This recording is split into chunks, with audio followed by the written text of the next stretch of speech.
औज़ुबिल्लाहिमिनश्शैतानिर्रजीम बिस्मिल्लाहिर्रहमानिर्रहीम। मेरा नाम मोहम्मद शफीक वल्द मोहम्मद असलम अवान मल्ला बाबा लतीफ़ शाह गाजी तहसील खारियाँ ज़िला गुजरात।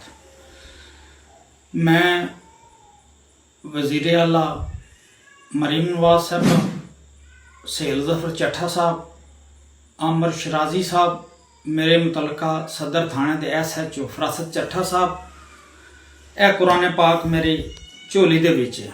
मैं अल्लाह नूं हाज़र नाज़र जान के मेरे 7 बच्चे ने, मैं उन्हां दी कसम खा के कहना, मैं शराब दा काम करदा सां ते पींदा भी सां।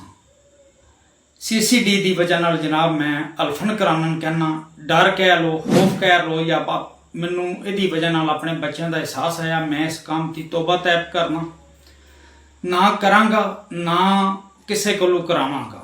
अल्लाह नूं हाज़र नाज़र जान के मैं कहना, मेरे ते जेड़े हवाई परचे ने मैं उन्हों का सामना करां दा मैनूं अरसा हो गया। मैं ना अपने घर बच्चों नूं मिल सकना, ना मैं अपने घर जा सकना। पुलिस थी डरते हैं, ये पुलिस नूं पता है मेरे ते जेड़ा मेरा कोई कसूर है वो पुलिस बेहतर जानती है। तो मैं मरीम नवाज साहब अगे फिर अपील करना, अगर तुहाडी वसादत नाल सहेल ज़फ़र चट्ठा साहब की वसादत नाल मैनूं सुधरन दा एक मौका दिता जाए तो मैं इस काम की तौबा तैब करना। दूसरी यह अल्लाह की किताब है, इनू हाज़र नाज़र जान के भी कहना, कल नूं इसे किताब की वजह नाल मैं कबर च भी हिसाब देना। अगर मेरा कोई कसूर साबित होवे तो मैं सज़ा झल्लण नूं तैयार।